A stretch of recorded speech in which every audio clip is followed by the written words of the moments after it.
no sentido de manifestações ou profecias que falem de eventos futuros que virão sobre o mundo, ou de revelações doutrinárias que muitos alegam ter como se falassem da parte de Deus. A sua pergunta é mais específica para o caso de manifestações e revelações ou profecias testemunhadas, famosos testemunhos, testemunhadas em algumas denominações, conhecidas como denominações pentecostais.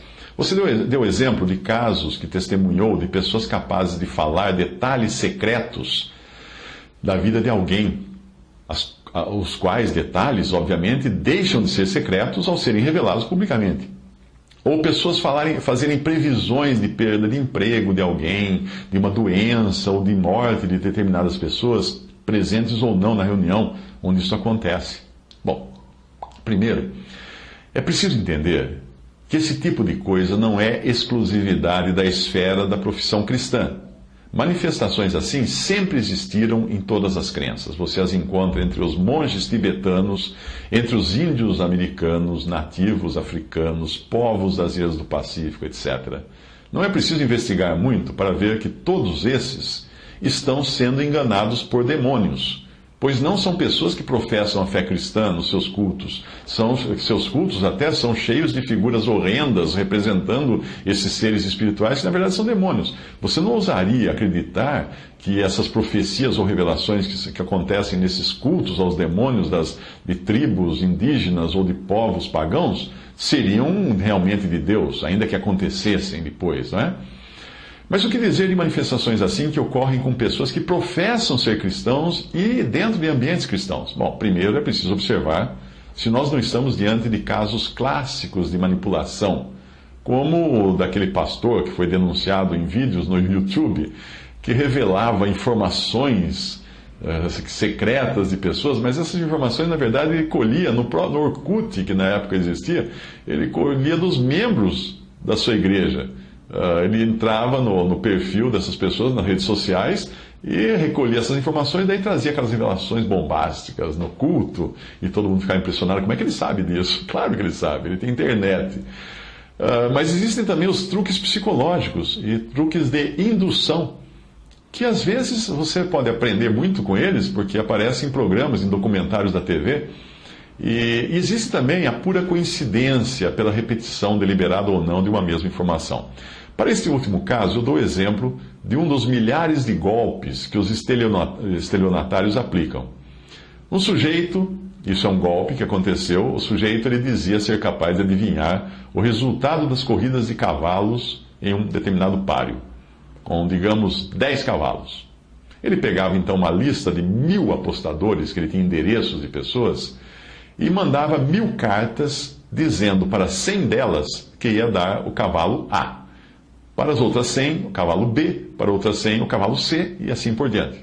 Obviamente, um grupo de 100 pessoas, depois que era feita a corrida de cavalos, concluía que o sujeito sabia mesmo o resultado, porque deu certo o que ele profetizou, não é? Elas não sabiam das outras pessoas, claro. Aí ele pegava os endereços das 100 pessoas que receberam o palpite correto, dividia em grupos de 10, e fazia a mesma coisa. Cavalo A para um grupo de 10, cavalo B para o outro, etc.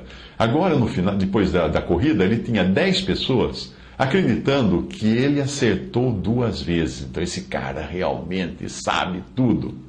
Aí ele pegava essas 10 pessoas, mandava 10 cartas, uma para cada uma. E cada carta era um cavalo. Obviamente, no final, uma pessoa ficava convicta de que aquele rapaz tinha a capacidade de adivinhação, porque ela viu 3 vezes ele acertar o cavalo ganhador. Nesse momento é que ele entrava em contato com a vítima e propunha uma proposta milionária, mas conjunta. Ele entraria para o palpite de um grande prêmio, digamos assim, e a vítima com o dinheiro. Claro que tinha que ser uma aposta muito poupuda para valer a pena. E a vítima, depois de ter visto que ele acertou 3 vezes no resultado, acabava entregando o dinheiro a ele e nunca mais via o dinheiro. Todos os dias, em milhares de igrejas, chamadas igrejas, ou por entre aspas, em todo o país, alguém avisa que uma pessoa ali irá morrer. A tal da profetada.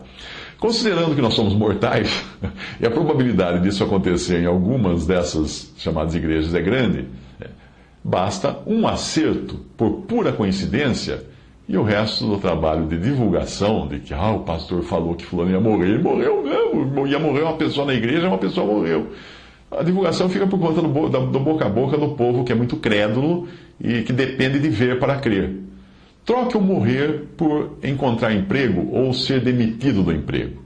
Fechar um ótimo negócio, ser curado de uma doença mortal, sofrer um acidente, ficar doente.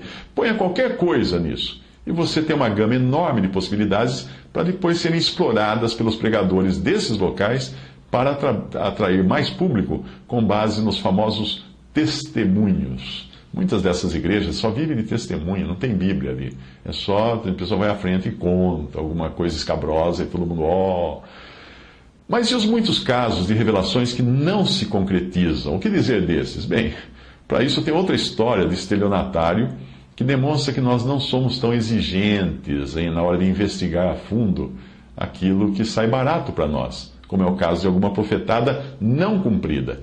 O sujeito tinha um cavalo que morreu.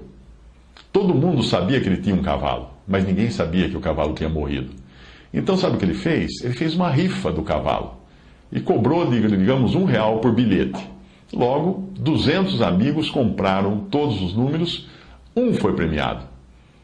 Você quer saber se o ganhador não reclamou por não receber o cavalo? Claro que ele reclamou. E o rapaz simplesmente devolveu o dinheiro dele, R$1.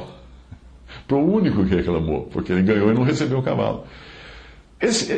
E os casos que realmente mostram ter uma origem espiritual? Obviamente, Deus tem poder de revelar certas coisas a certas pessoas quando Ele tem um propósito para isso, do mesmo modo como Ele também permite que as pessoas sejam enganadas, e na Bíblia nós vemos que Ele até enviou espíritos maus para essa missão de enganar pessoas, quando Ele também quer ensinar algo a essas pessoas. Por isso é preciso sempre perguntar, não só se aquilo vem de Deus, mas se aquilo não é um engano enviado ao meu coração por eu ter me afastado dele.